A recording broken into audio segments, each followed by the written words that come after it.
Good morning dear students. आज अपन practical part की बात करेंगे, जिसमें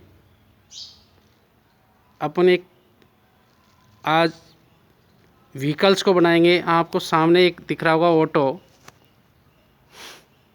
ये Mahatma Gandhi public school मंडाव road महुआ दौसा, पूर्णतः अंग्रेजी माध्यम लिखा हुआ है इस पर। ये ऑटो अपने कॉलेज परिसर में ही है। आज अपन व्हीकल्स के बारे में बात करेंगे कि इस तरीके से हम व्हीकल्स के भी स्केच बना सकते हैं, बाइक के बना सकते हैं, इसके अलावा साइकिल का स्केच भी बना सकते हैं। जो भी यातायात के साधन हैं उनका भी स्केच कर सकते हैं। इसके अलावा प्राकृतिक दृश्य भी बना सकते हैं। आप देख रहे हैं पेड़ पौधे, ये प्राकृतिक दृश्य का सीन है। इसमें इन सब पेड़ पौधों का स्केच हम अपनी स्केच बुक में तैयार कर सकते हैं। उसके साथ ही ये मैं आपको दिखा रहा हूँ, एक वाइट कलर की सफ़ेद सीट है। अभी इस पर कुछ भी नहीं बना हुआ है और अपन बनाएंगे किसके माध्यम से। ये अपने पास स्केच पेन और पेंसिल है, इसके साथ ही ये पेपर कटर है, इसका अपन यूज करेंगे इसे इसमें। और जो आपको सामने जो ऑटो दिख रहा है, टेम्पू बोलते हैं जिसको, इसको आज इसमें ड्रॉ करेंगे। उसके साथ ही एक पेड़ भी आपको नज़र आ रहा होगा, इसको भी इस सीट में अपन बनाएंगे। क्योंकि अलग अलग प्रकार के स्केच करने से अपनी स्टडी अच्छी प्रकार से हो पाएगी। और एग्ज़ाम में जब एग्ज़ामिनर आएगा तो वो अपन को कोई भी सब्जेक्ट दे देगा, अपन आराम से उसको बना लेंगे। लेकिन एक शर्त पे बना पाएंगे, यदि पहले ही हमने इन सब चीज़ों की स्टडी की होगी तो ही अपन बना पाएंगे। यदि एग्ज़ाम में मैं अचानक आपसे कहूँ कि एक पेड़ का चित्र बनाओ या किसी टेम्पो का चित्र बनाओ या कोई प्राकृतिक दृश्य बनाओ, तो आप एक दूसरे की शक्ल देखेंगे, या अगर उस रूम में पट्टियाँ हैं तो आप पट्टियाँ गिनने लग जाएंगे। कहने का मतलब ये है, बनाएंगे मिटाएंगे बनाएंगे मिटाएंगे, आप सीट को भी ख़राब कर देंगे। और एग्ज़ाम में जो सीट आती है राजस्थान यूनिवर्सिटी से, वो एक ही आती है एक स्टूडेंट के लिए, एक पार्ट की। दूसरे पार्ट की एक और आती है, तो लिमिट की सीट आती है, उसमें एक्स्ट्रा सीट भी हम आपको कॉलेज से उपलब्ध नहीं करा पाएंगे। आप जितना अच्छा उसको बना सकते हो उतना बनाइए, जितना अच्छा उसको बिगाड़ सकते हो बिगाड़िए, क्योंकि बिगाड़ने वालों के नंबर कटते हैं। अच्छी ड्राइंग या पेंटिंग बनाने वालों को श्रेष्ठ नंबर मिलते हैं। तो देखिए ये सारा सीन आपको दिख रहा है। इन सब को अपन आज इस ड्राइंग में ड्रॉ करेंगे। आप सबसे पहले ड्रॉ करने के लिए क्या करेंगे, HB पेंसिल का उपयोग करेंगे। किसका? HB पेंसिल का प्रयोग करेंगे। ये आपकी HB पेंसिल है, आप इससे ड्रॉ करेंगे। और मैं यहाँ पर स्केच पेन से ड्रॉ कर रहा हूँ। किससे? स्केच पेन से यहाँ पर इसे प्रारंभ कर रहा हूँ। तो अभी एकदम प्लेन है और अब मैं ड्रॉ कर रहा हूँ। उसके बाद में थोड़ी देर बाद में आप इसमें देख पाएंगे।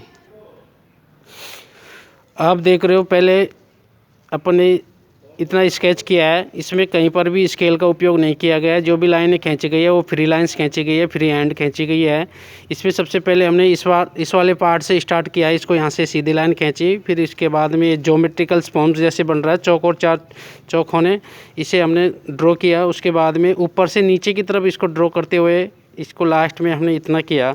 अब इतना करने के बाद में अब क्या करेंगे, अपन इसमें शेडिंग करेंगे। जैसे कि सामने दिख रहा है आपको, जहाँ से ब्लैक दिख रहा है उसमें थोड़ी शेडिंग दिखाएंगे। नीचे इसके टायर्स दिख रहे हैं ब्लैक कलर के, वो 3D इफेक्ट में दिखाने के लिए इसमें कलर पेंसिल से या फिर साधारण पेंसिल से या चारकोल पेंसिल से क्या करेंगे, इसमें 2D या 3D इफेक्ट दिखाएंगे। 2D 3D इफेक्ट दिखाने के लिए इसमें छाया और प्रकाश का माध्यम प्रभावित करेंगे। इधर आगे के पार्ट में भी आपको कहीं पर डार्क और कहीं पर लाइट, वैसे वाइट कलर दिख रहा है वहाँ पर अपन वाइट छोड़ देंगे। इसके बाद में जहाँ पर भी ब्लैक कलर आपको नज़र आ रहा है उसमें आप क्या करेंगे, शेडिंग करेंगे। तो शेडिंग करने के लिए कौन सी पेंसिल का उपयोग करेंगे अपन करेंगे 10B, 8B, 6B, 4B, 2B, HB pencil से अपन इसको सबसे पहले क्या करेंगे, ड्रॉ करेंगे। तो देखिए ये अपने पास है 10B पेंसिल। ये जो अपने पेंसिल बॉक्स है जिसमें शेडिंग पेंसिल आती है उसमें सबसे हैवी नंबर की पेंसिल है। देखिए ये है 10B पेंसिल। कौन सी? 10B pencil. वो 10B पेंसिल सबसे डार्क चलती है और सबसे मोटी चलती है। आप देख रहे हैं इसका जो नोक दिख रहा है आपको, ये कितना मोटा दिख रहा है। तो इसमें वन साइड से अपन क्या करेंगे, इसको डार्क करेंगे। इस प्रकार से डार्क करने के बाद इसको हाफ डार्क करेंगे, यानी आधा गहरा करेंगे। इसको आधा गहरा करने के बाद में अब क्या करेंगे, इसको अपनी उंगली से आगे की तरफ बढ़ाएंगे तो ये हो जाएगा डार्क से लाइट की तरफ। इसमें हम कॉटन, जिसको अपन रुई कहते हैं, रुई का भी उपयोग कर सकते हैं, कपड़े का भी उपयोग कर सकते हैं। तो इस प्रकार से ये अपनी शेडिंग बन जाएगी। क्या बन जाएगी, शेडिंग बन जाएगी। बहुत से विद्यार्थी क्या करते हैं, इसको पूरे को ब्लैक करते हैं और फिर बाद में इरेजर यानी रबड़ से इसको आधा वाइट कर लेते हैं, लेकिन वो प्रोसेस भी केवल वो बच्चों के लिए सीमित है, बड़ी क्लासों के लिए वो ठीक नहीं है। इसलिए आप अपने फिंगर से, अंगूठे से, कॉटन से, कपड़े से, टिश्यू पेपर से आदि से शेडिंग देखना ऐसे सीखेंगे। तो इस प्रकार से ये क्या हो गया, डार्क से लाइट हो गया। इसी प्रकार से आपको ये कॉलम दिख रहा है, इसमें भी क्या करेंगे, इस प्रकार की शेडिंग करेंगे और यहाँ पर भी ब्लैक कलर से शेडिंग आ जाएगी। अब इसको आगे बढ़ाते हुए क्या कर देंगे, मिक्स कर देंगे। इस प्रकार से इसको मिक्स करेंगे।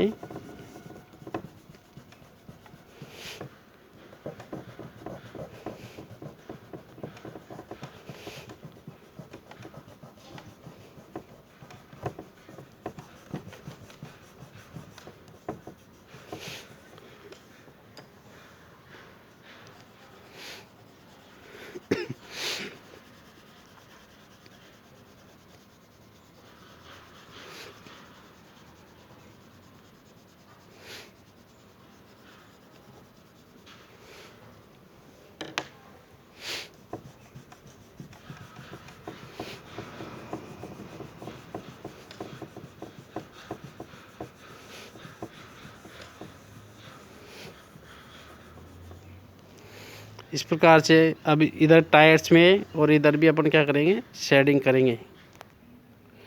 अब देखिए, अब इसमें क्या है कि 3D इफेक्ट दिखाने के लिए अपन ने क्या किया, पेंसिल से शेडिंग की है। क्या किया है, पेंसिल से शेडिंग है। मैं इसको इस प्रकार से टर्न कर रहा हूँ ताकि ये बड़ी साइज़ में दिखे। अब आपको दिख रहा होगा इसमें, पहले आपको मैं ओरिजिनल ऑटो दिखाता हूँ। पहले इसको देखिए एक बार गौर से, उसके बाद में अपन आ जाते हैं अपने स्केच के ऊपर। आपको वैसे ही स्थिति में ये ऑटो दिख रहा होगा, इसमें अपन ने डार्क से लाइट की तरफ इफेक्ट दिखाया है और आप इसके एक एक पार्ट को आराम से देख सकते हैं कि इसमें किस प्रकार से शेडिंग दी हुई है। इस प्रकार से इसके टायर के नीचे जो शेडो बन रही है वो भी इसमें दिखाई गई है, जैसे कि आपको उसमें दिख रही है। क्योंकि यदि आप कॉलेज में होते तो आपको भी इसी प्रकार से सामने देखकर इन चीज़ों को बनाने का अवसर मिलता।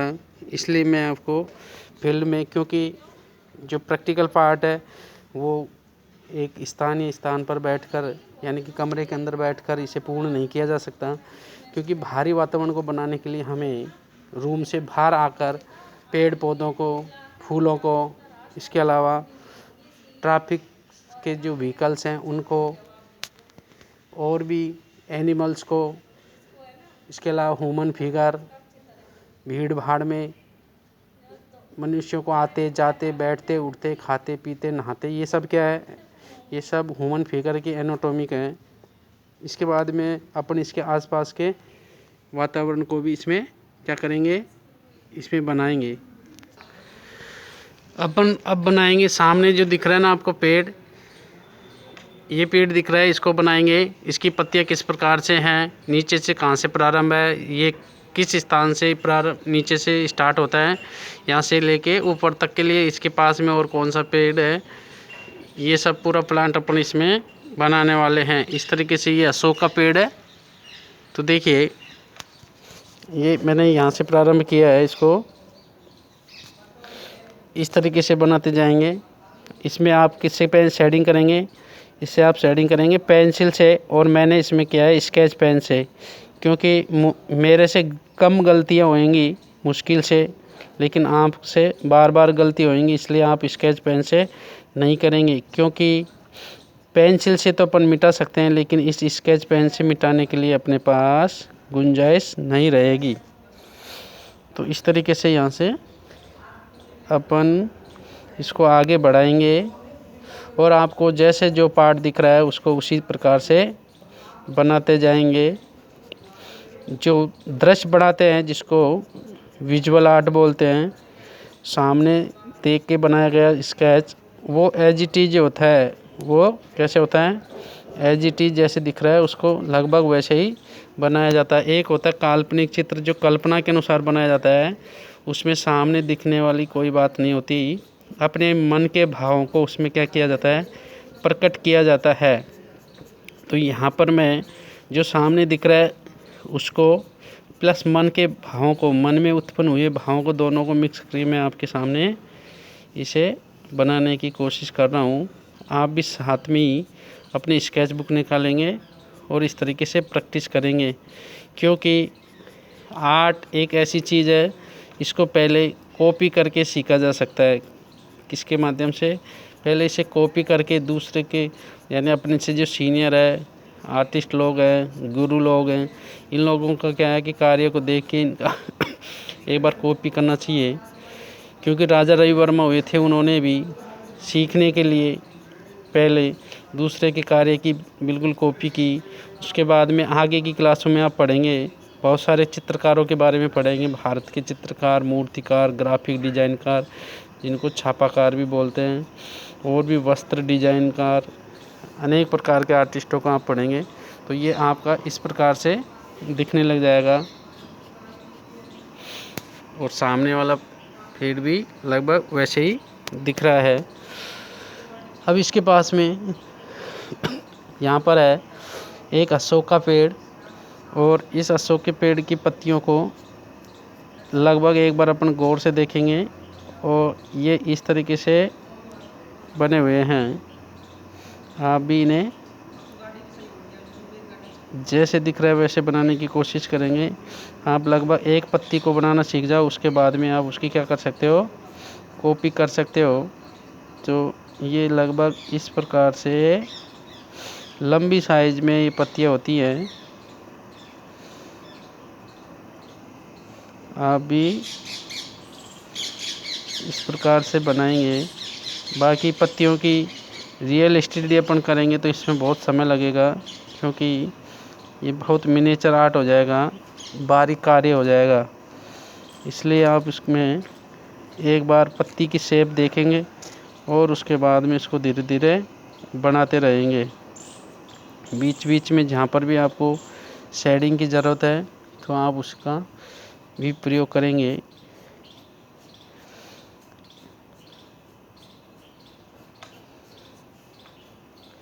क्योंकि आपके सिलेबस में पेड़ पौधों की स्टडी भी है, फलों की, पुष्पों की,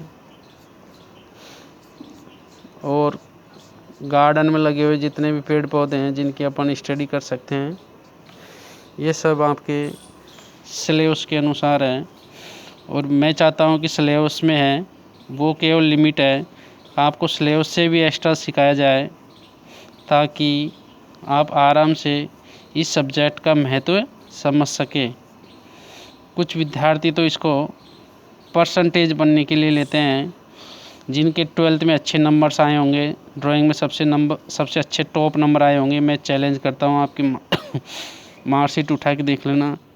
ड्राइंग में आपकी डिक्टेशन लगा होगा, लगभग प्रैक्टिकल में 70 में से 70 या 65 नंबर तक आपके आए होंगे। यदि आप गवर्नमेंट स्कूल से बिलोंग करते हो तो भी आपके 65 से ऊपर ही नंबर मिले होंगे, क्योंकि प्राइवेट स्कूल में तो क्या पैसे दे देते हैं और पैसे के वास्ते नंबर मिल जाते हैं। अब समस्या यह है कि गवर्नमेंट स्कूलों में पैसे नहीं देते हैं, क्योंकि वहाँ पर गरीब बच्चे अध्ययन करते हैं, और फिर घर वाले अपन को practical fees, study fees, building fees, library fees, अगर आप दूर से आ रहे हो तो बस में आने जाने का खर्चा, कॉपी किताबों का खर्चा, अन्य सारे खर्चे वहन करते हैं।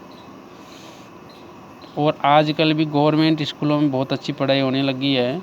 यदि आपका कोई छोटा भाई बहन ये पढ़ते हैं तो उनको भी आप आराम से देखेंगे कि वो भी पढ़ने में आपकी जैसे इंटेलिजेंट मिलेंगे। इस प्रकार से ये पेड़ का निर्माण होता जा रहा है धीरे धीरे, क्योंकि अपना कार्य रुक नहीं रहा है।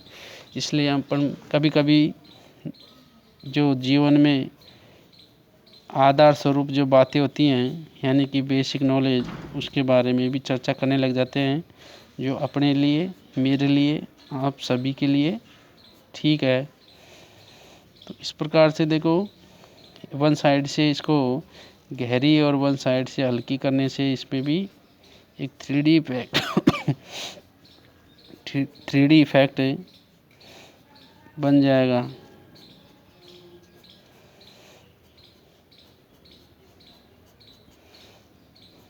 समझ में तो आ रहा है ना आपके?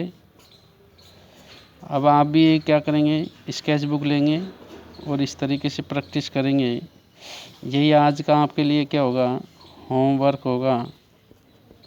जैसे ही कॉलेज खुलेगी तो मैं ये सब चेक करूँगा, आपका वर्क, स्केच, नोटबुक, नोट्स बनाए कि नहीं बनाए। इसलिए डेली अपने अपने कार्य के ऊपर डेट अवश्य लिखेंगे। क्या लिखेंगे? डेट। उससे पता चलेगा कि ये अपने कब बनाया था, और बनाने के बाद में जैसे 2 महीने बाद में अपने स्केच में और क्या इम्प्रूवमेंट हुआ, वो चीज़ में हमें क्या अपनी याददाश्ती को बढ़ाती है।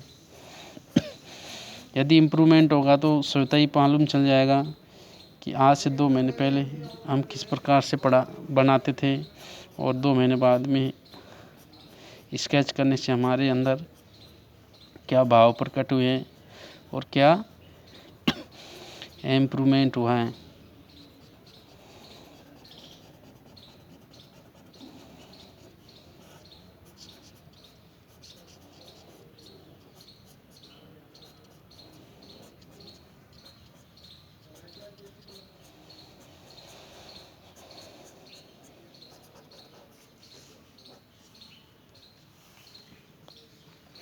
अब इसके ऊपर वाले पार्ट को भी अपन कंप्लीट करेंगे।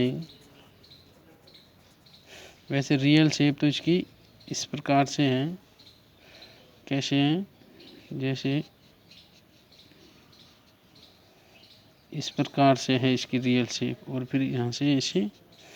लेकिन इसमें बहुत समय लगेगा, दिन भर इस केवल इस पेड़ को ही अपन कंप्लीट कर पाएंगे। देखो रियल शेप आपको समझ में आ गया, इस प्रकार से हैं।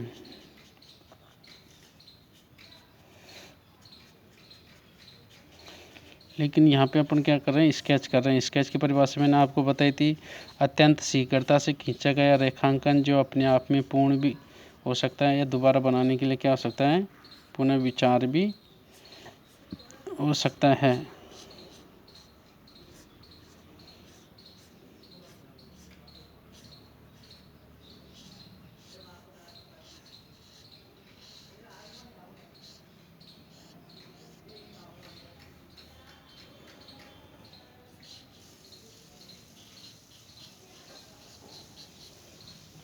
इस प्रकार से इसको थोड़ा क्या कर लेंगे, कंप्लीट कर लेंगे।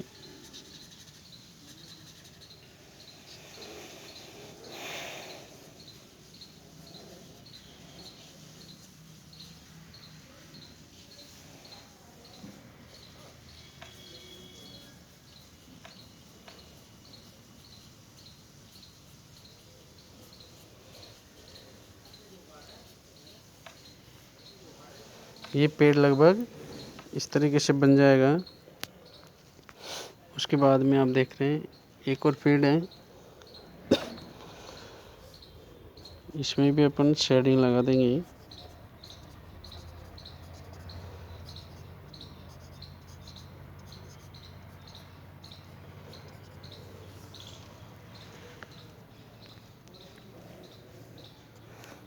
अब यहाँ से हम क्या करेंगे, इसमें इस प्रकार से बनाएंगे। मुझे पता है आपको इसमें इंटरेस्ट कम आ रहा होगा, क्योंकि इंटरेस्ट मेरे को आ रहा है ना, इसलिए आपको मुश्किल से आ रहा होगा। आप ये सोच रहे होंगे कि इसमें बहुत समय लग रहा है, देखो किसी भी चीज़ को सीखने के लिए उसमें समय लगता है, समय चाहे कितना भी लग जाओ, लेकिन उस चीज़ को क्या परफेक्ट रूप से सीखनी चाहिए। कैसे सीखनी चाहिए? परफेक्ट रूप से। कहते हैं ना कि अधजल गगरी छलकत जाए, यानी कि आधा सीखा हुआ ज्ञान हमेशा दिक्कत ही करता है। यानी किसी भी चीज़ के बारे में आपको पूर्ण जानकारी नहीं है, लेकिन आप फिर भी उस चीज़ को सबके सामने फॉलो कर रहे हो या बोल रहे हो, तो आगे जाके आप क्या हो जाएंगे, उसमें अटक जाएंगे, क्योंकि जनता आपसे तरह तरह के क्वेश्चन करेंगे उससे मैटर से संबंधित। तो आप वहाँ ऐसे थोड़ी कहेंगे कि बस मुझे तो इतना ही आता था जितना मैंने बोला है, क्योंकि बाल की भी खाल निकलती है कई जगह पर। तो क्या निकलती है? बाल की खाल। अब बाल की खाल ये नहीं है कि भाई किसी बाल को खाल निकाल रहे हैं बाल की, यानी आप शब्दों पे मत जाओ, आप इसकी अर्थ पे जाओ। किस पे? अर्थ पे।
इस प्रकार से हम क्या करेंगे, इसको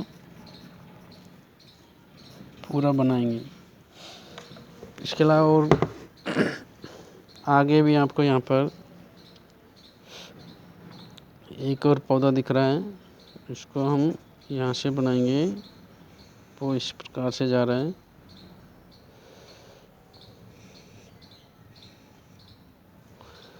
और उसकी टहनियाँ भी इस प्रकार से बनी हुई हैं।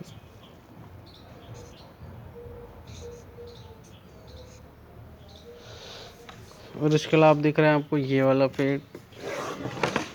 एक बार मैं आपको पूरा इस तरीके से दिखा रहा हूँ। इसका निर्माण इस प्रकार से किया है, और अपन अब बनाएंगे ये वाला पेड़ बनाएंगे। इसको नीचे से प्रारंभ करेंगे, यहाँ से बना रहे हैं अपन इसको, और आगे की तरफ बढ़ाते हुए जाएंगे। ऐसे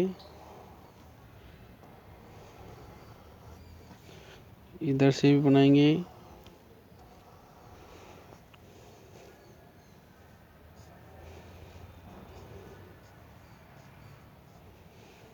आगे जाके इसको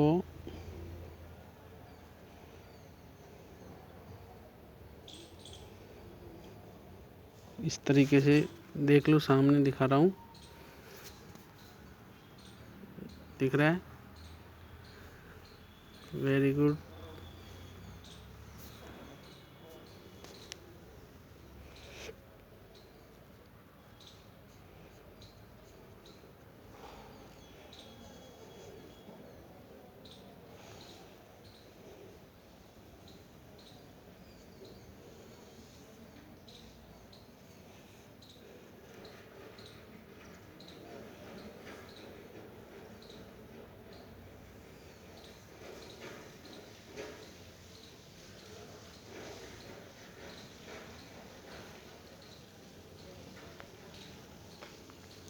अब मैं एक बार इसको बनाता हूँ, फिर आपको वापस से दिखाता हूँ। देखो इसको इस प्रकार से दिखाएंगे, लेकिन ये थोड़ा डिटेलिंग वर्क है, ये मिनीचर वर्क जैसा हो गया बिल्कुल। तो इसमें क्या थोड़ा समय लगेगा, पेशेंस। लेकिन मैं सोचता हूँ कि आप किसी भी चित्र को इतनी डिटेल से नहीं बना सकते, क्योंकि इसके लिए कम से कम आपको 1-2 घंटे बैठना होगा, तब जाके ये चित्र कंप्लीट होगा। कोई दिक्कत नहीं है, आप इसकी वैसे रूपरेखा बना सकते हो और फिर इसमें शेडिंग वेडिंग कलर आदि डाल सकते हो। यदि इसको कलर में बनाना है तो इसमें अपन जैसे येलो कलर, कहीं कहीं पर येलो लाइट दिखाएंगे, उसके बाद में उसमें ग्रीन कलर। अब ग्रीन कलर की भी अलग अलग शेड बन जाती हैं, जैसे कि ग्रीन में अपन वाइट मिलाएंगे तो वो लाइट ग्रीन बन जाएगा, पीला मिलाएंगे तो भी बन जाएगा। और ग्रीन कलर में हम ब्लू कलर मिला देंगे यदि, तो वो क्या हो जाएगा, डार्क ग्रीन हो जाएगा। थोड़ा सा ब्लैक टच कर दो ग्रीन में तो वो सबसे ज़्यादा डार्क ग्रीन बन जाएगा। तो इस प्रकार से किसी भी रंग में हम सफ़ेद कलर या काला कलर मिलाने से उसकी जो मान है उसका रंगत का, उसको हम घटा और बढ़ा सकते हैं।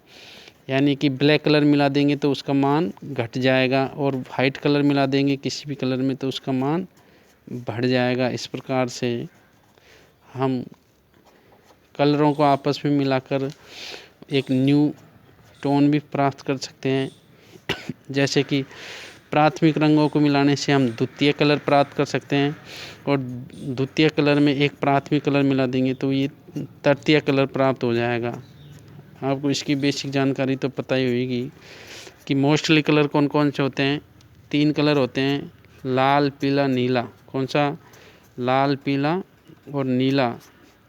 ये मोस्टली या प्रमुख या प्राइमरी, कुछ भी कह दो। इसके अलावा जैसे कि लाल कलर में हम पीला मिलाएंगे तो कौन सा बन जाएगा, ऑरेंज कलर बन जाएगा। और पीले कलर में यदि नीला मिलाएंगे तो कौन सा बन जाएगा, ग्रीन कलर बन जाएगा। और यदि ब्लू कलर में वाइट कलर मिलाएंगे तो वो स्काई कलर बन जाएगा। कैसे बन जाएगा, स्काई ब्लू कलर। आसमान का कलर तो आपने देखा ही होगा ना, स्काई ब्लू कलर। जैसे अभी मैं आसमान के नीचे बैठा हूँ तो आपको दिखा रहा हूँ, ये स्काई ब्लू कलर है। और ये पेड़ भी आप देख रहे हो, मैंने इसको थोड़ा बनाने की कोशिश की है। बिल्कुल एज इट इज़ तो ये बनेगा नहीं, क्योंकि अपन इसको जिस प्रकार से कल्पना करेंगे या जितना हम इसको समय देंगे उसी के अनुसार ये बन जाता है। अब इसमें हम टेक्सचर्स दिखाएंगे। क्या दिखाएंगे, इस प्रकार के छोटे छोटे इसमें टेक्सचर हैं, ये भी हम इस प्रकार से दिखाएंगे। यदि हम दूर दूर बनाएंगे तो वो थोड़ा सा लाइटनेस में आ जाएगा, और पास पास में अगर इन्हें बनाएंगे तो ये उसके डार्कनेस में आ जाएगा। क्योंकि बारीक वर्क, यदि किसी पेंटिंग में हम बारीक कार्य करेंगे उसके लिए हमें कई घंटों तक बैठना पड़ेगा। लेकिन मेहनत की हुई चीज़ हमेशा अच्छी लगती है। यानी मेहनत से हम खाना बनाते हैं तो वो हमें स्वादिष्ट लगता है। और यदि जल्दीबाजी में कोई भोजन बनाया जाए या जल्दीबाजी में चाय बनाई जाए तो वो भी वैसी लगेगी। आप देखते हैं शादी में तंदूर की जो रोटियां बनती हैं वो एकदम जल्दीबाजी में सेकते हैं, तो कहीं से कच्ची कहीं से पक्की इस प्रकार से लगती है। कई बार होती है एक साइड से सीख गई, दूसरी साइड से कच्ची रह गई। लेकिन यदि अपने चूल्हे में जो रोटी बनती है वो फुर्सत से बनाते हैं अपने घर पर, तो वो एकदम अच्छी लगती है, और अपन थाली में से पूरे भोजन को ख़त्म कर देते हैं। तो इस प्रकार से जल्दीबाजी की हुई चीज़ें हमेशा कभी कभी दुखदाई भी होती हैं। आप चाहे एक ही चित्र को एक दिन में कंप्लीट करो, लेकिन वो पेशेंस के साथ करो। अर्थात उसमें क्या देना पड़ेगा, आपको समय देना पड़ेगा। जल्दीबाजी में हमेशा काम बिगड़ता है। अब मैंने इस चित्र को करीब 2 घंटे का समय दिया है। आप इसको 2 घंटे का समय नहीं दे पाएंगे, क्योंकि आप इसे केवल 20 मिनट का समय दे पाएंगे। 1 घंटे का दे पाएंगे, क्योंकि ये मैं कंटिन्यू नहीं बना रहा, इसे बीच बीच में रोक रोक के बना रहा हूँ ताकि आपको समझ में तो आए लेकिन आपका समय कम खर्च हो, अर्थात कम समय में भी आपको अच्छी चीज़ उपलब्ध हो जाए। इस कारण से इसको मैंने टेक्सचर के साथ में बनाया है। अब आप ही बताइए, ये पेड़ जैसा अनुभव करा रहा है कि नहीं करा रहा। अब यदि मैं इसमें जल्दी जल्दी करूँगा, जल्दीबाजी, तो इसका काम बिगड़ जाएगा और ये पेड़ जैसा नहीं दिखेगा। आप तो कला के विद्यार्थी हो, आपको तो सुंदर सुंदर चित्रों का क्या करना है, निर्माण करना है, क्योंकि किसी भी चित्र में या किसी भी कार्य में मेहनत दिख जाती है कि इन्होंने इसे कितना समय दिया होगा, और एक बार समय देने के बाद में वो चीज़ हमें लाइफ टाइम तक याद रहती है। अर्थात अब मैं इसमें मेहनत कर रहा हूँ तो ये मैं जब जब भी इसको देखूँगा तो मुझे मेरी मेहनत याद आ जाएगी कि इसमें मैंने कितना समय दिया था।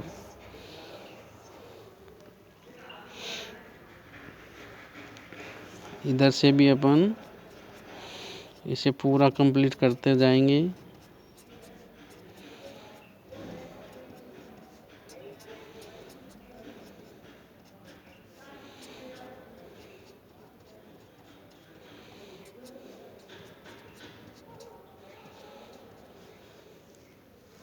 ये थोड़ा और बचा है, इसे भी पूरा करेंगे।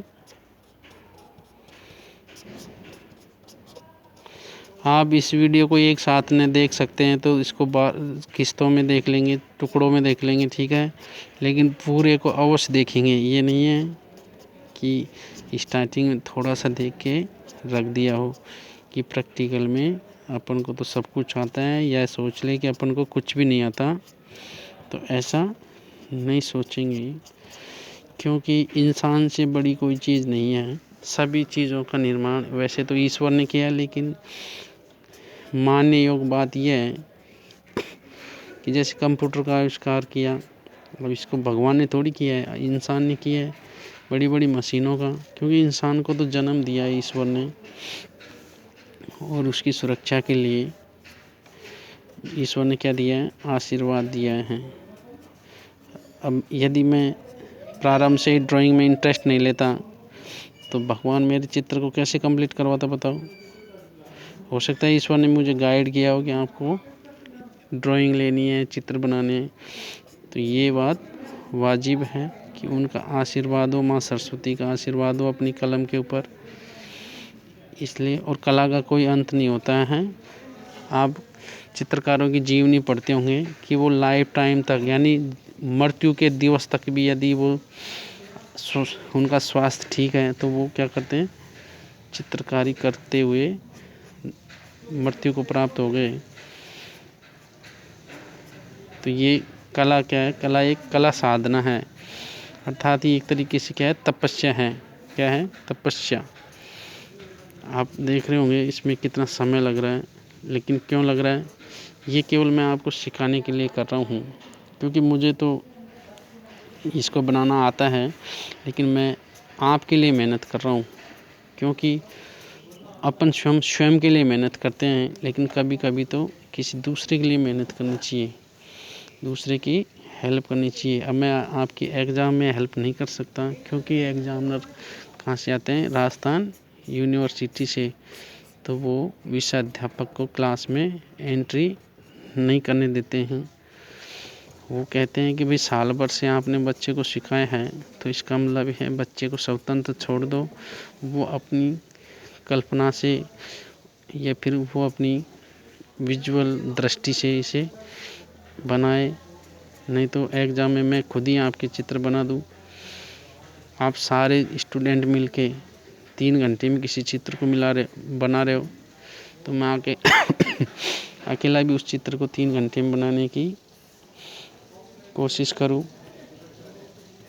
और इस साल लगभग कोरोना काल रहेगा, शायद ही खुले आपकी कॉलेज स्कूलें, इसलिए आप उदास नहीं रहे, आप अपनी घर पे तैयारी करते रहे। मैं हमेशा आपका साथ दूंगा। आप कभी भी कोई भी समस्या हो आप पूछ सकते हो। यदि आपको वीडियो मिल रहे हैं तो आपको समस्या का पता चलेगा, और यदि आपको वीडियो नहीं मिल रहे हैं तो फिर आपको कैसे मालूम चलेगा। इसलिए आप अधिक से अधिक समय अपनी पढ़ाई में दें, क्योंकि ये भी एक सीमित समय होता है। उसके बाद में जैसे घर परिवार शादी वादी हो जाती है तो उसके बाद में अपन नहीं पढ़ पाते हैं। पढ़ाई का माहौल भी एज के अकॉर्डिंग ही बनता है।